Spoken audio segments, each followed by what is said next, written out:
Hello, everyone, and welcome to today's discussion on the science and art of family business trusts. My name is Christy Data. I am President and CEO of the Family Business Consulting Group, and I am pleased to be here today with two of my colleagues.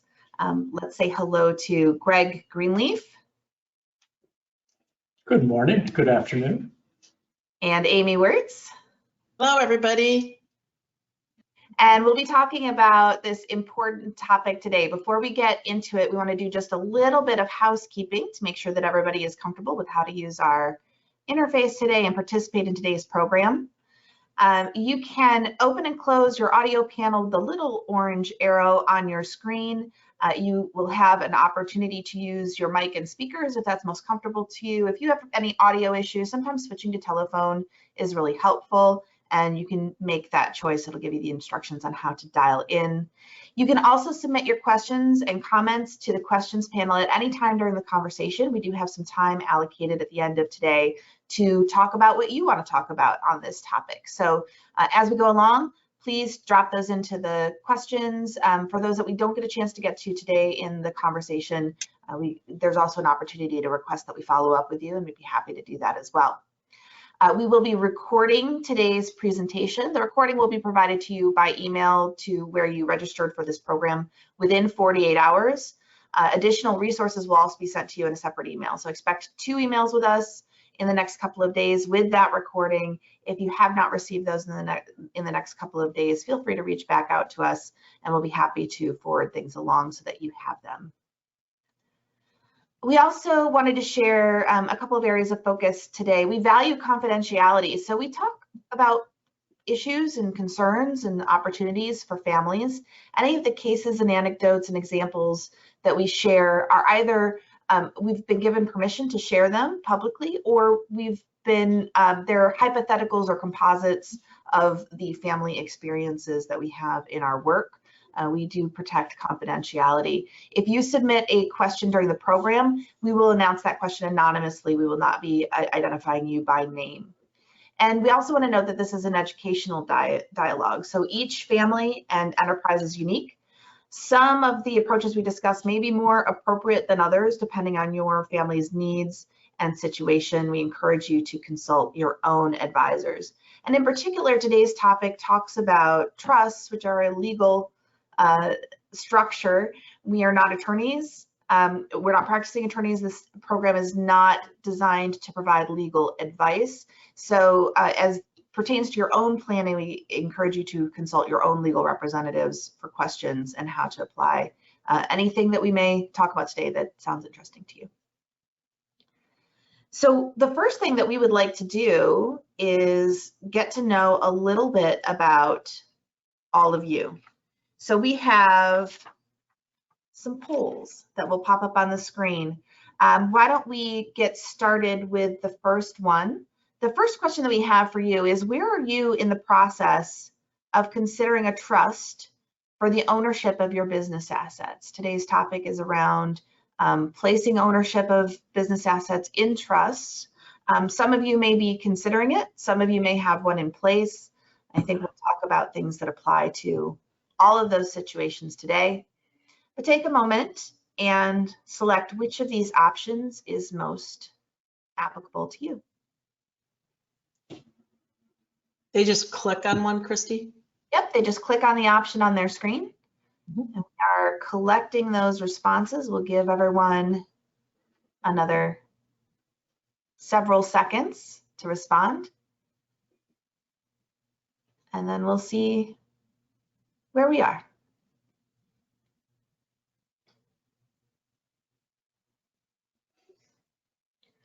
So we are sharing back the responses.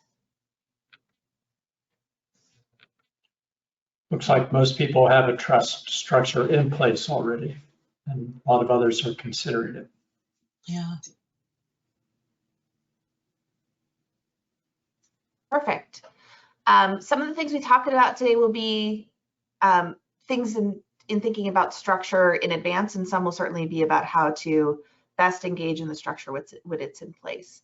Our next question we want to ask is, if you have a trust structure currently, how is it working for you?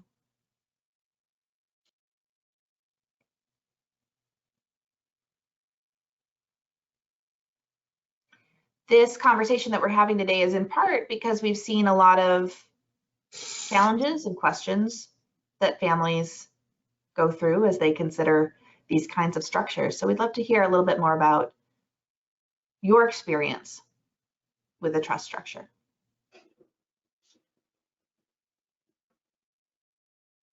And again, we'll give it just a few more seconds.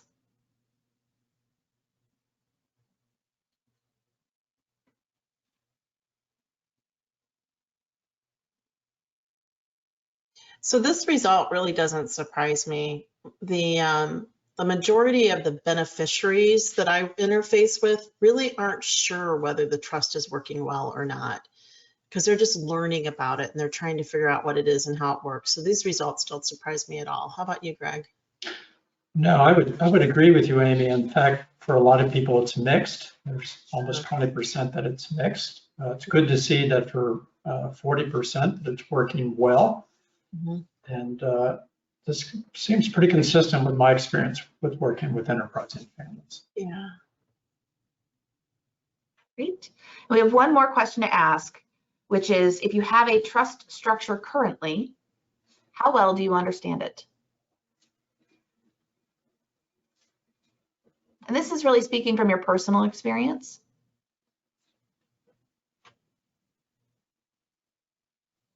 We'll give everyone a moment to reflect. So assets are what it really owns, and the structure is how it operates. Who's the trustee, who are the beneficiaries, what decisions are made where, who has a voice, who has a vote, how it is an interface with the business.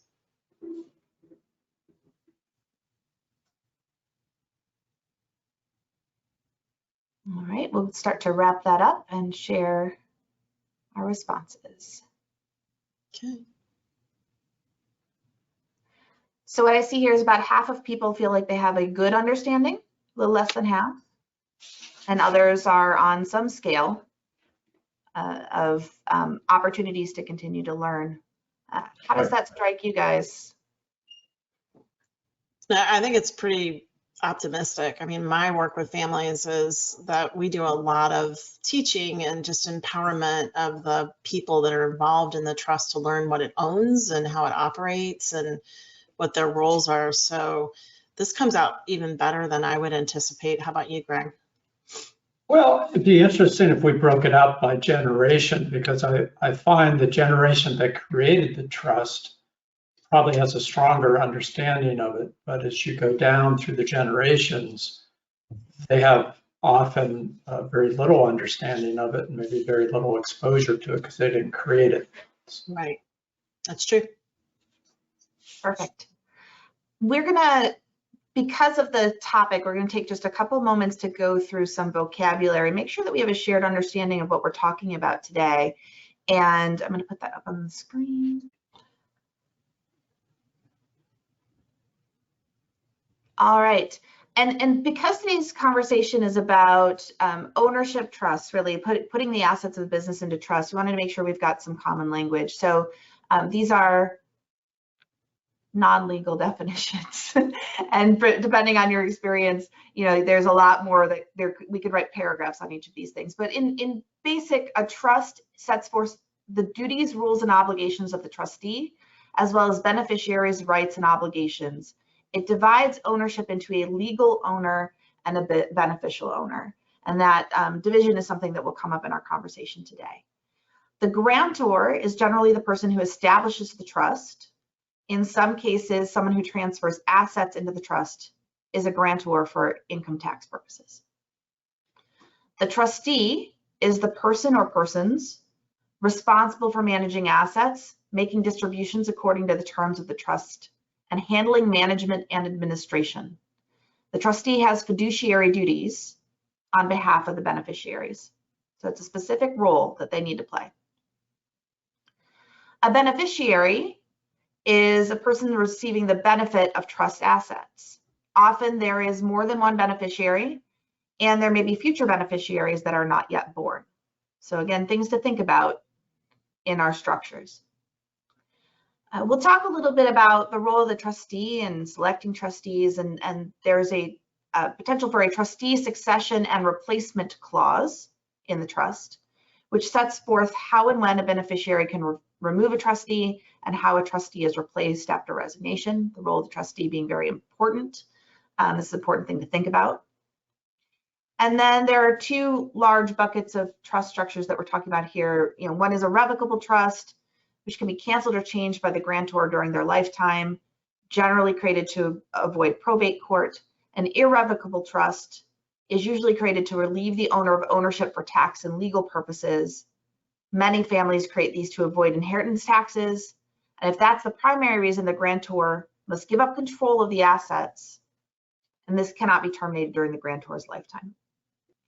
And the most common trust structure that we're seeing in ownership trusts, Greg and Amy, what are you seeing in terms of, do you find most of them are irrevocable trust structures?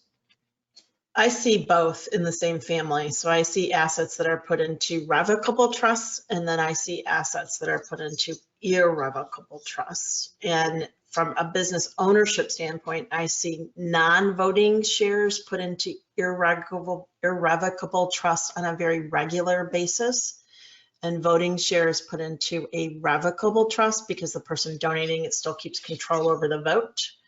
But I have families that have put 100% of ownership into irrevocable trusts. Pretty consistent with my experience too, though I often see voting trusts where just the voting shares are in a separate trust and the non-voting shares may be in another trust, depending on the grantor's wishes. And unfortunately, certainly in the United States, but other countries as well, to avoid generational inheritance taxes, a trust structure is necessary. So most business families use some type of irrevocable trust to keep the future generations from having to pay estate taxes so that they can continue to keep the business in the family and not lose it by having the value diminished by paying taxes each generation. Thank you both. Okay, so let's dive into our Q&A for today. This discussion really arose from a shared observation that many of the families that you both have worked with have placed their enterprise holdings into a trust of some kind. And there are challenges that can come from that process and from managing those structures in the future. So let's start with that. Amy, why don't you share with us, why do you find that family enterprise owners are most frequently advised to transfer the ownership of their businesses into a trust structure? What do you see? So most of our families have been advised to place their business assets inside of an irrevocable trust for estate planning and a tax planning. And that is the majority of our families. It is brought up usually from the accountant or the estate lawyer that says, we can avoid this very onerous burden your family would have to pay, estate tax, after your death. If we put it into an irrevocable trust, the trust will pay the taxes ongoing, and it changes the structure of how it's taxed at death of the owners. The other reasons people put it in there are to have asset protection from lawsuits. And also it can protect family members who are in a vulnerable position, who need to have some degree of protection of their wealth from spouses or creditors, or just being taken advantage of in the long run. And so, those are a lot of the reasons we hear that families place assets in trusts. Mm-hmm. And if I could just add on that, it doesn't, for a lot of business owning families, it doesn't take, they have a lot of value in their businesses. They may not be wealthy having cash to spend, but they're wealthy on paper, so to say. So they may have a lot of capital equipment. They may, if they're in construction, they may have trucks and other equipment that has a lot of value, and they need to protect that by putting that in a trust. So, it's not just the uber wealthy who use trusts, it's small business owners who are using trusts now to protect their businesses. And we do, I see a lot of it in farming with the land. The land put in for multifamily generational planning. Yep. So then what I think we find is that there's often a gap in education for owners and eventually the beneficiaries about the role that the trust plays once it's in place. And this is, our topic today is the science and the art, right? So oftentimes we have a lot of conversations about the structure and the purpose of the structure and the impacts of the structure, but the way that the structure functions in a family and the way that the decisions are made around it can be a little bit more nuanced. So Greg, what are some of the impacts that families should have on their radar as they're considering this kind of structure? Christy, I find a lot of my clients get good advice from estate attorneys, and it's well-meaning, and they create a good trust to protect these assets and to protect from estate taxes. But often the owner, the grantor, and the beneficiaries really don't understand the implications and what it means.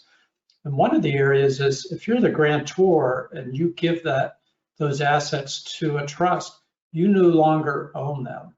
So you no longer legally have say about how those assets are managed. And so I had one case where a gentleman had built up a very large business. He owned it 100%. He had some health issues, so getting more life insurance to help pay for taxes was not a viable option for him. And under the advice of his attorneys, he put the 100% of his assets into the trust for the benefits of his children. And one of the simple examples of that decision was he legally could not go to a shareholder meeting. He was not a shareholder. And he hadn't quite grasped that because his attorney didn't really explain that to him. And he told me, boy, if I'd ever do this again, I would have kept at least one share so I could go to the meeting and find out what's going on with the business that I built. So there are implications like that. I think on the other side is the selection of trustees, that the trustee then really often, depending if the voting shares are in the trust, they're the ones that decide what happens with the business, whether to make a major acquisition or to sell the business even. They're the ones that legally elect the board of directors, again, if it's voting shares in the trust. And so that selection of the trustee is really important. Sometimes that's not given a lot of consideration. And then the other area where I see a lot of misunderstanding or not complete education on is for the role of the beneficiary and what the responsibilities of being a good beneficiary are, and to understand the business and to not just see it as a piggy bank that they can get money from, that there are also responsibilities that come with that, which we'll talk a little bit about later. So Greg, then in your work, you have an opportunity frequently to work with families as they consider this transition. So considering maybe both the science and the art side of things, in the families that you see having the best outcomes with their trusts, what have they done right? The ones that I see that do it well make a focus on understanding the trust and making sure that age-appropriate beneficiaries read the trust document and that someone can go through it with them and explain how the trust works. They also have good trustee-beneficiary relationships where the trustee meets with the beneficiaries on a regular basis. They understand the beneficiary's needs, what they're doing in their life. So if they have to make a decision on a distribution or to not do a distribution, they can make a good decision. Also, I've seen where it works really well is where the trustees and beneficiaries are on the same page so well that, say, for the elections of the board of directors, the beneficiaries, quote unquote, vote. They're not legally voting, but they're casting their wishes as to who should be on the board of directors. And the trustees are saying, yes, these are informed beneficiaries that come to the shareholder meetings, that come to owners meetings. And so I'm going to respect their decision and elect the people they've selected. That's the ideal situation where it almost works as if there wasn't a trust. But that takes a lot of effort, a lot of communication between the beneficiary and the trustees, and selecting very good trustees who are willing to take that time to get to know the beneficiaries well and to understand the assets in the trust. Greg, it almost sounds like an advisory board or a board relationship. There's a lot, it sounds like there's a lot of structure there, a lot of communication systems designed, and intentional time put towards it. Is that true? Yeah, I think it's creating the right meetings so the right information is presented, and also that the relationships can be built up. And the other thing that I see too, and you probably see this as well, Amy, is that there's a way for the beneficiaries to select the trustees, to have some say in who that trustee is. You know, often I work with families where you have adults in their 40s and 50s who are beneficiaries of a big trust, but they sometimes feel like they're a child going to their parent, asking the trustee for a distribution or asking the trustee to explain something to them. And that's not a healthy situation. And in some cases, I've had where trustees aren't doing their part and the beneficiaries have limited power to replace that trustee. And the worst cases, in my experience, is where the trustees get to select their successor.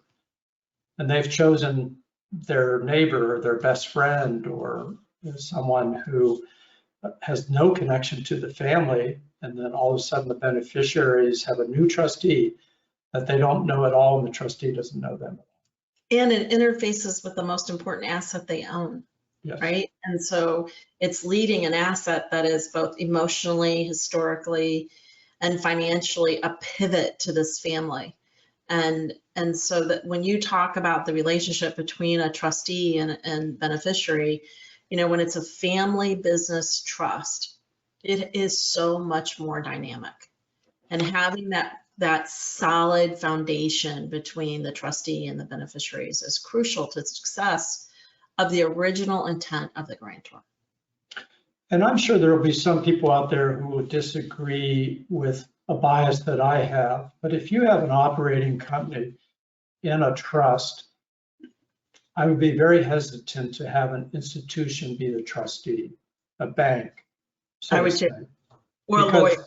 Or a lawyer. They don't necessarily understand the business. They have a fiduciary responsibility to all beneficiaries, including future beneficiaries. And I've seen where they've had an inclination to sell the business and put the money in other investments that they can justify as being better way to manage the assets of the trust than have an operating company and the risks that come with an operating company. So again, that trustee selection is critical if you're going to have an operating company within a trust. Can we dig in on that just a little bit more? Because we've touched a little bit on the idea of the decision making around the business. And so the role of the trustee is very important. And you talked a little bit about the dynamic between the beneficiaries and the trustee and their ability to kind of speak into the board. What else do you think about in terms of creating conditions for good decision making around an operating business in a trust, either from a structure standpoint or from a... And we're talking specifically about the role of the trustee, right, Christy? It could be the role, yeah, the role of the trustee, or could it be the structure of the trust? Like what sorts of things might people be thinking about? I think that, you know, when you are, so this would be the design stage of the trust and the art of implementing what you design, I think. So when you're looking at a trust that holds a business, you really want to look at how and who makes the decisions around the business. Is the trustee voting the shares on their own? Does the trustee have an advisory board within that trust if it's a business trust?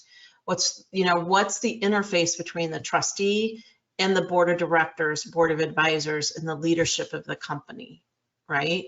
And so, you know, some trusts are set up where it owns many assets. It owns, you know, it owns houses, it owns business, it might own multiple businesses, it might own investments. And so the trustees for those different kinds of entities or properties, some of those trusts set up a separate trustee or an advisory trustee board where there's more than one when it goes to the business. And they might have an ex-CFO or somebody that is part of that trustee panel and advising for that. Those are really complicated trusts. Typically what I see is the business trust is a separate trust. You see that generally, Greg? Yeah. And they pick a trustee or a panel of trustees. It might be 2 or 3. And it delineates how that trustee interfaces with the business, who votes the shares, and the mandatory communication that has to happen between the trustee and the beneficiaries. You really need to look at, are we having an administrative trustee that's just doing paperwork with the court, and we have a different trustee that's voting the shares, right? Because you can segregate that out in a trust. But the other thing Greg was talking about is, how do we build relationships between whoever's voting the shares, right, and the beneficiaries and the leaders of the business?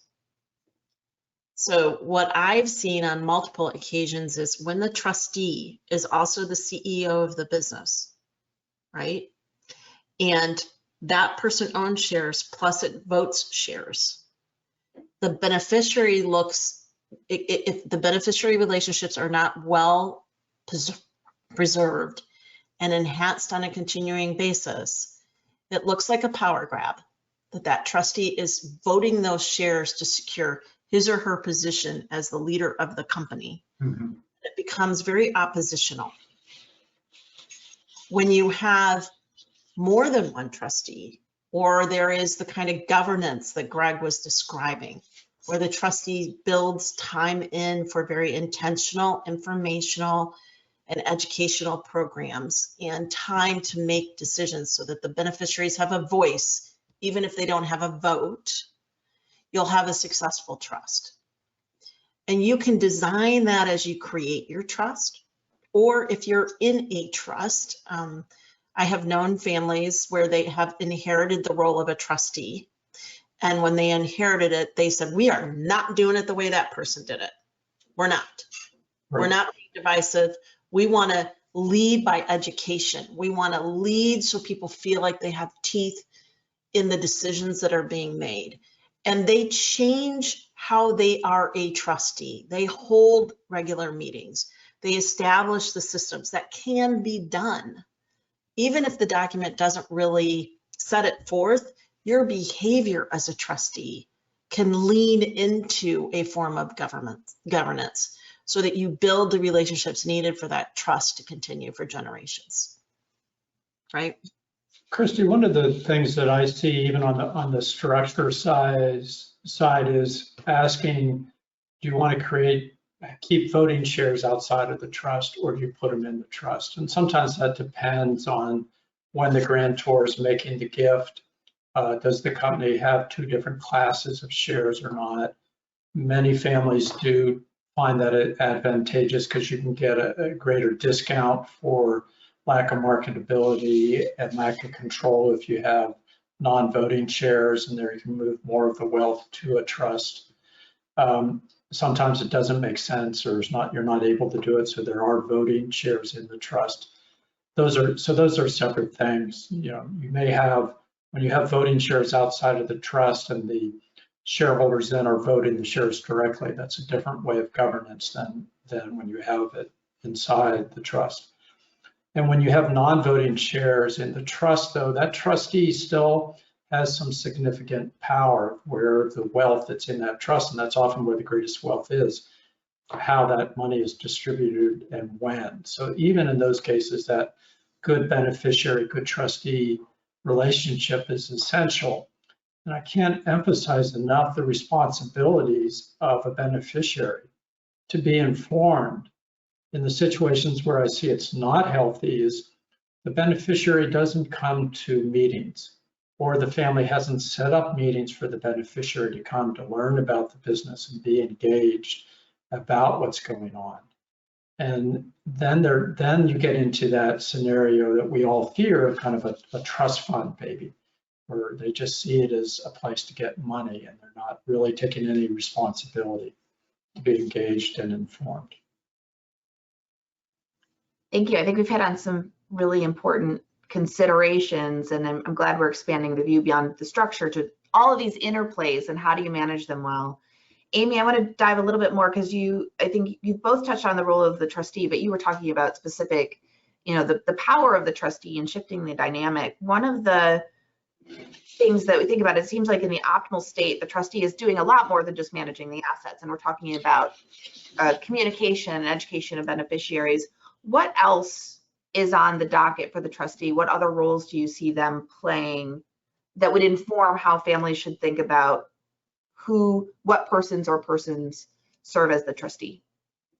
I would say, when you're thinking about who should serve as a trustee, you need to look at, they run systems and they run the process for the trust. They have to be willing to be rule followers, right?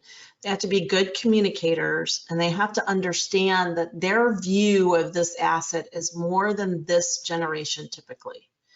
It is this asset plus future generations, and a lot of the irrevocable trust that we see, it's an ongoing generational trust. It doesn't end in this next generation.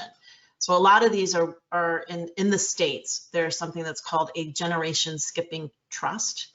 And it's really looking at these assets for multiple generations. And when you're a trustee, you have all these people talking at you from this generation, and they have demands and they have needs, but your planning has to be beyond that. So futuristic thinking is important. And when you're really setting up your trust, you need to think about what skills are needed to manage for how you create the purpose of the trust, what it owns, right? And who is the trustee having to talk to and communicate with and make decisions around. So when you've got a pile of cash that's sitting in a bank account, that's one kind of trust. Then the person has to have money management skills and tax IRS form skills, and they have to be able to hire the right advisors. Often trustees don't do everything themselves. They have the power of hire. And so them being able to select trusted advisors that are financial planners and accountants, and sometimes they interface with family office executives and those kind of things. So sometimes there are also multiple trustees. So the grantor says, I need a trustee that's good at taxes. So we're going to have that is in charge of, like an administrative trustee. Then I need someone with a lot of business acumen. So I'm going to make sure that the person that's the trustee has, been a C-suite executive somewhere, right? Or has been on a board of directors. So we talk about create a skill matrix for what you want your trustee to be able to do based on what's being put in that trust, the purpose of the trust, and the contract the trustee has with those beneficiaries. Is that helpful? It is. And if I could add to that, Amy, a lot of our clients are family offices, and so the wealth is more liquid. But that trustee is not often the best person to manage those assets. So as you said, they may select the wealth manager, or more importantly, what I often see is there's an investment committee, and who's on that investment committee. And the families that do it well have written a policy about what are the qualifications to be on that investment committee. And usually you have a mixture of family members and maybe non-family members on that investment committee who are managing the assets for all the beneficiaries. And in many cases, there's more than one trust, right? Mm-hmm. So really, again, kind of mapping that out. And I have clients where we have actually created charts of all the different trusts and what assets they own, and then what is the governing structure for each of those trusts. And sometimes there's overlap. There may be the same trustees for different trusts, but often there's different trustees. And even for understanding that is a real critical educational phase for families. It is, and I've been in, family retreats where I help run that education, and they've got 17, sometimes 30 trusts that own 77 companies and in different states, and they have different beneficiary rules, and some have the same trustees, some don't, and those trustees may be voting shares. There may be more than one trustee that is voting shares of ownership for different companies. And without those maps you're talking about, Greg, it's hard to empower the beneficiaries to be great beneficiaries. Right. To build on that idea, Greg, a couple minutes ago, you surfaced the term trust fund baby, which I know is language that may cause some emotions among our listeners. But this role of of the beneficiary and empowered beneficiaries, and how do we create a positive relationship with beneficiaries, is one I'd like to spend a little bit more time on. We talked also earlier a little bit about unintended consequences, right? We create the structures and we don't always foresee where things go. How do you see families dealing with the concerns about the trust fund baby or entitlement or that beneficiary relationship as they go through planning? And do you think it's a real concern? Oh, I think it absolutely is. When I talk to grantors, it's one of their biggest concerns. They don't want to do harm to their future generations. And I think one of the key things I try to focus with my clients on is the trust is meant to empower your life, not enable your life. And, most grantors really, truly want the trust to benefit, to provide education, to provide, health and maintenance for the beneficiaries, but not to enable them to lead unproductive lives. And I've had situations where there's been trust set up and there's been addiction in the family. And there's been, because the way the trusts were set up, distributions would be made, but it had to go equally to all beneficiaries. And so in this case, the one family member who had a drug addiction would get regular distributions like everybody else that enabled him to continue his drug habit. And it was a very difficult situation for the family. Those are the extreme situations. I think what I find for my clients is to start talking early about what is the purpose of the trust, and to really get the issue out on the table, so to say, that what the purpose of this trust is. And in many cases, that trustee has the power not to issue distributions. That's actually more common than not. And so if they see a person not living up to the values of the grantor, which may be spelled out in the actual trust document, they have the power to say, no, I'm not issuing you any more distributions until you do this. Now, I will say I've also seen situations where the beneficiaries feel like they're being unfairly judged by the trustee, that they are not trust fund babies. And they feel that the trustee is withholding things because they have a certain image of what the life should be like of the beneficiary, or have judged them on their things that they did when they were young and maybe foolish, but now they're in adulthood and they're making good decisions, but they still have the stigma on them. And that's, again, the only way you can get through that is good trustee beneficiary relationships. And sometimes it takes a third party to work out some differences. But that's how you, in my experience, avoid this trust fund scenario, trust fund baby. Greg, there is a system and a trust that some people design in, which is called a trust protector. Mm-hmm. So there's a role, or there's a role that's designed and named as different in different states, but that person is there when there is a dispute between the trustee and the beneficiaries as a neutral party to help get them through whatever that is. Additionally, there are other clauses that are often in, like you said, that the trustee has the discretion not to pay a beneficiary if they have severe mental health problems or a disability that would impair their use of those funds, is the easiest way to say it. They also, in many of our generation skipping trusts or long trusts, they have the right to create a special needs trust for someone. Right. To put it into another trust, that trust is only used to pay medical bills or an apartment. And so those are the things that should be discussed at the creation. Sometimes a trust protector or a trust facilitator can add those clauses as they come in. It just depends on what state and what is allowed in the jurisdiction or the creation of the trust at that point. Amy, that's a really important point. I encourage my clients that every trust should have a trust protector and or a trust successor clause that gives that beneficiary a way to get issues resolved or a way to choose a new trustee. I had one situation where there were two beneficiaries of a trust, and they just tried their hardest to really get along with the trustee, but it was not a working relationship. And they did not have a trustee successor clause, and they were really at odds with the trustee. And the only way we had to through a form of mediation to work that out, and then finally created a process for choosing a new trustee, and that the current trustee finally said, okay, I will step down if you put in this process. And it was a good process to find a new trustee to do that.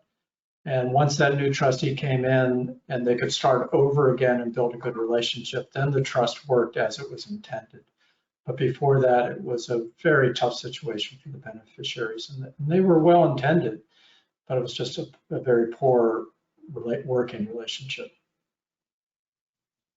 So much of this, I think, is, foreseeing potential scenarios that could happen and trying to think ahead around how to manage them. So I think we've hit on some really important areas here. I want to fast forward a little bit, and I'll start with you, Greg.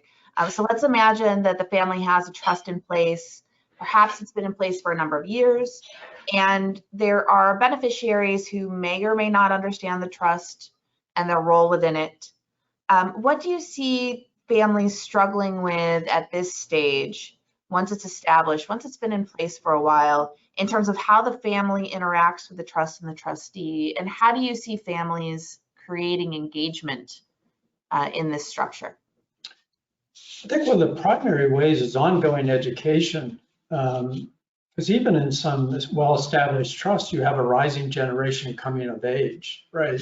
And so you need to create the opportunities on an ongoing basis for the beneficiaries to learn about the trust and the trustees to make the beneficiaries. So creating that time and place to learn just about the trust or trusts. And again, sometimes mapping it out, as Amy said, creating these charts so that people understand the trust. And usually in our multi-generational families, there's many trusts. And so understanding, again, how many trusts they are, what the names are there, who are the trustees, how do they work, what are the process for making decisions, the governing process. That takes often, it doesn't happen in one meeting in my experience. And reading your trust document is like learning a new language. You need to repeat it and do it over and over again. And sometimes there are some good estate attorneys who are very good at explaining trust documents, but I find often some attorneys that are great at creating the documents, but they're not good at explaining them. So finding that right advocate who can walk you through the trust and explain it so you have a good command of it is really, really important. So I think that's where having good advisors really come in place for the beneficiaries and for the overall family to function well. I also think it's really good to normalize the confusion around these documents. So I helped a family who had a really, really complex trust structure. It was confusing to me, and I mapped it out, right? So the leading generation that were trustees explained to the next generation, hey, we've been doing this for 20 years, and we can't hold this in our heads. I mean, this is a lot. Yeah. We really want to empower you to know if you're confused, you should be. And we told stories about what was their first memory of the trust, and how often do they touch it, and how often do they have to interface with it, and how complex is it for them, and they've been in it for 20 years. What's a normal time ramp up until you feel comfortable with the language, until you feel comfortable touching this stuff? And what they really wanted to explain to the beneficiaries is you do not have to be experts that are tax planners or lawyers. What you have to be good at, and what we need to teach you, is selecting the right advisors that you can build a relationship with, that that you can lean on, and that are going to help you do this and walk through this in a way that works for you all. And our advisors might not be your advisors, but let's talk about how you do that. Right. I thought that was great. And it was just a family talking to family. Amy, I just had a family retreat weekend before last, and we had a Trust 101 session to just go over the basic of what is a trust, kind of what we're talking about today, and then talk in generals, not specific, about the family's trust. And it was geared toward the rising generation, or just, as part of the ongoing education. What was interesting is one of the senior generation came up to me and said afterwards, boy, that was great. I'm really glad that I sat in on that session because I know I did this 10 years ago, but I've forgotten half of it. And it was like, yeah, that's normal. That's, this is complicated stuff, and we don't deal with it day to day. And so getting a refresher is helpful. Yeah. Perfect. So we're going to I've got one more question that I'm going to pose to Amy, and then in a moment we're going to go to a little bit of Q&A from the audience. I've got some questions in the queue already, but there's an additional opportunity to put those in. So if you've got something on your mind, please do that. But Amy, as we think about wrapping this up, I think one of the things we wanted to accomplish today is just raise issues and considerations for folks that may not be on their radar and start to point them in the right direction to learn more. So if someone is listening to this and they are considering putting a structure like this in place or starting this process, or even maybe if they're farther down the path, what are the top 5 or so questions that you would suggest that they ask their advisors to continue their learning process so that they can consider these issues productively? Okay, so ready? Number 1, how will the businesses interface with the trustees that have fiduciary duties to the beneficiaries of the trust? So how do those systems talk to each other? How do the leaders of the business talk to the trustees? What are their powers and duties that impact? And how does that impact future generations as beneficiaries? How do beneficiary owners learn how to be good owners? So I work a lot with next gens, and they say to me, it kind of feels like there's a wall between me and the company. I don't really own it, but I have responsibility, and I may never own these shares. What is this? Right? Where do I fit? They feel uncomfortable. So normalizing that, educating them. Then, do trustees sit on our board of directors or advisors? That's another question that should be really asked as you're thinking about placing a business into a trust. And then, how do we support good decision-making around the businesses while it's inside of a trust that has a duty to multiple generations of owners? So once it's in a trust, and typically, not always, but I'd say good 80%, wouldn't you, Greg? Those trusts exist beyond one generation. Yes.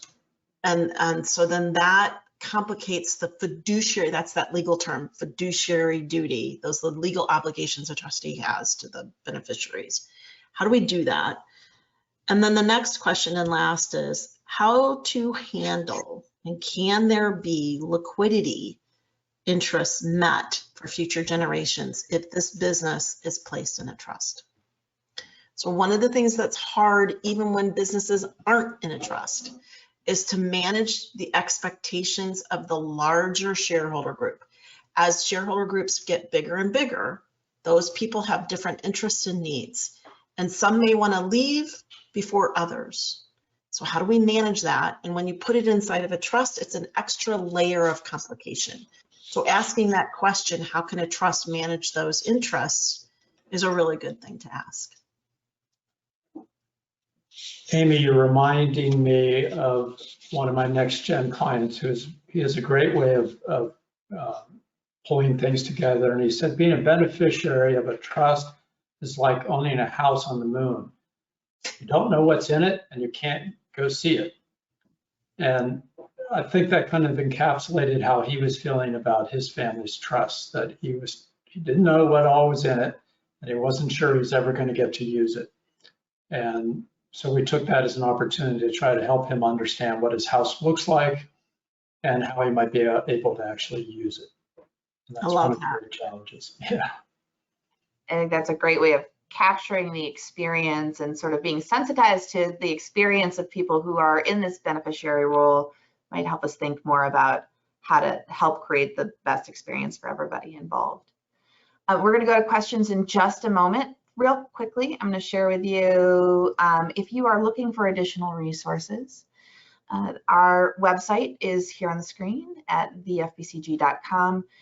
We have available complimentary newsletters, webinar recordings like these, an article archive on almost anything that you want to know about as relates to family enterprise, a collection of books. We also do private educational events on this and other topics.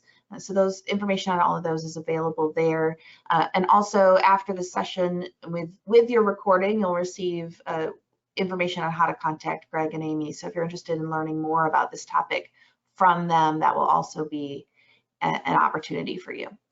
All right, let's go to questions.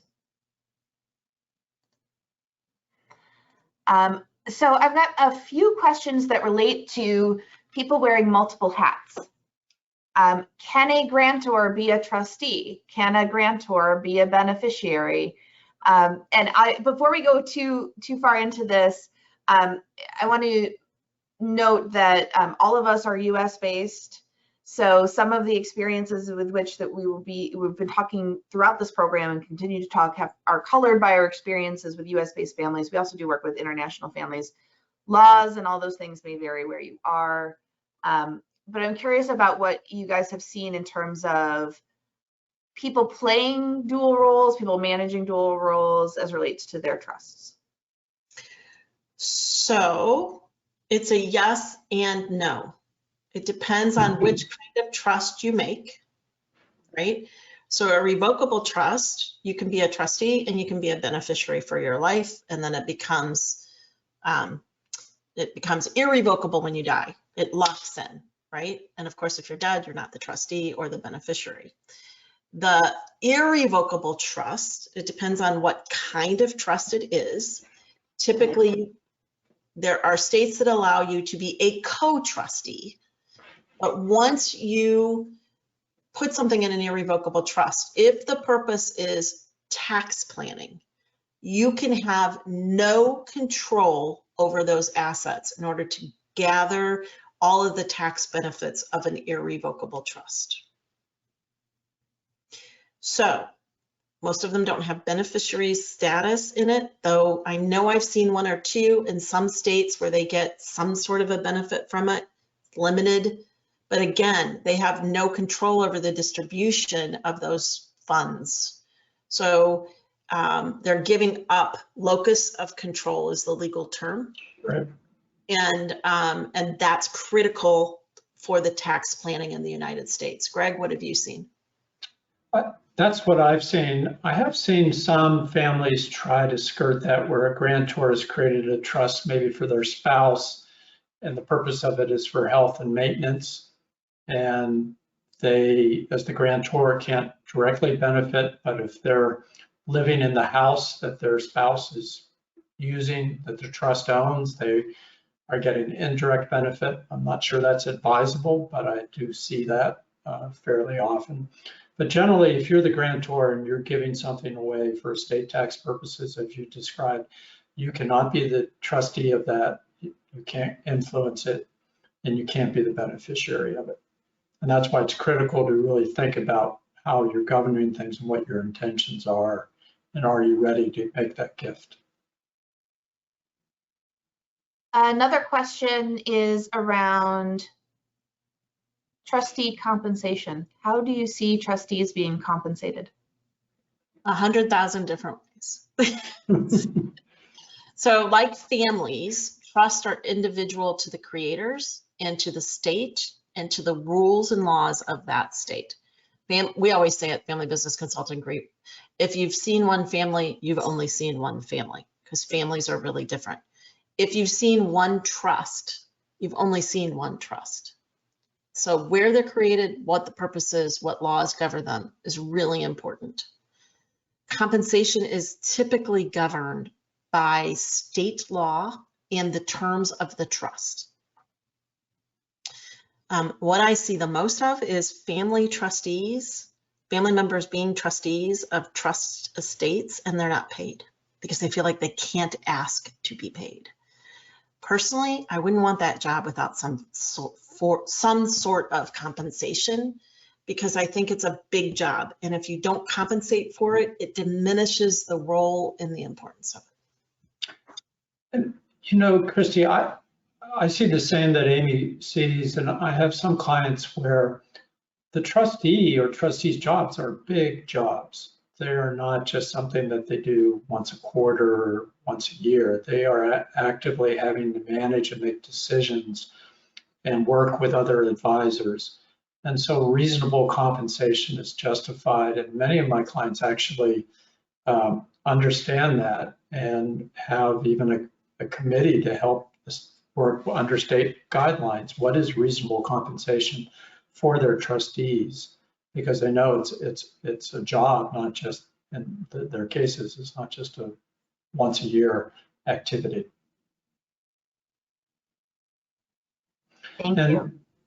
I think especially when there are specific instructions about that the grantors put in the trust about liquidating assets or doing things at certain times, and that trustee has the responsibilities of doing that.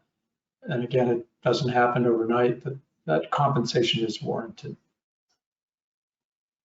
And Amy, you touched on what I think will be our last question of the day, which is family members as trustees. Can you give our group here a little bit of perspective on sort of pros and cons of family member trustees and how that tends to, what are the unique opportunities and challenges of that structure? So I think most people that are doing grantings to a trust think, I need that person to be completely trustworthy, right? That word trustee, trust. And so I'm picking that person based on my relationship with them. It's my brother-in-law, it's my sister, it's my uncle, it's my son, it's my eldest daughter, right? It's based on the personal connection and the personal trust. I find that to be only one of the qualifications of a trustee, but families tend to gravitate towards family members. And what we teach is first define the skills that are needed to be in that position. Then select with education, offer. So if you want to offer that position to a family member, make sure they know what they're getting into and they have the skills necessary, or give them the education to get them skilled up to do a good job, right? So it doesn't have to be they don't have it, so they're not ever going to do it, but it could be they're co-trustees with a professional trust, somebody who does it as a living for 2 years, and then they run into that role, or you put the proper support around them, right? So I find that when I'm pulled in, there's typically a hiccup inside the trust, right?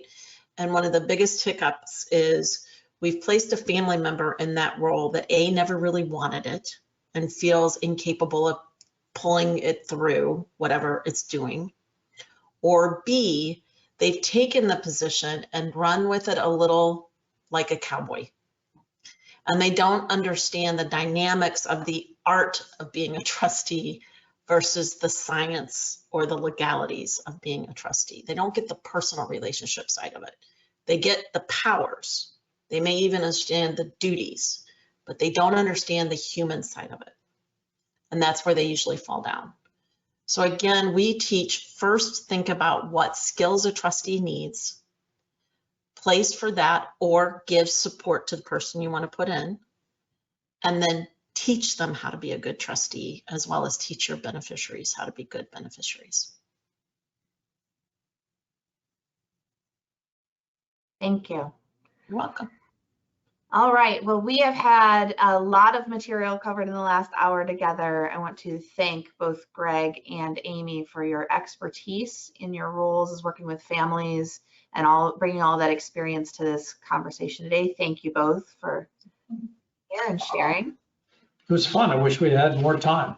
Yeah, I think Greg and I could talk about this for a whole day.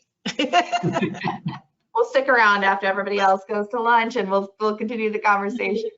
And thank you to the audience for joining us today, for your questions and your participation and attention. Again, we will be sharing more information with you as a follow-up, and we hope that you will feel free to reach out if you want to learn more from Greg or Amy or FBCG on these topics. Thank Hope you, everyone has a everybody. great day. Take care.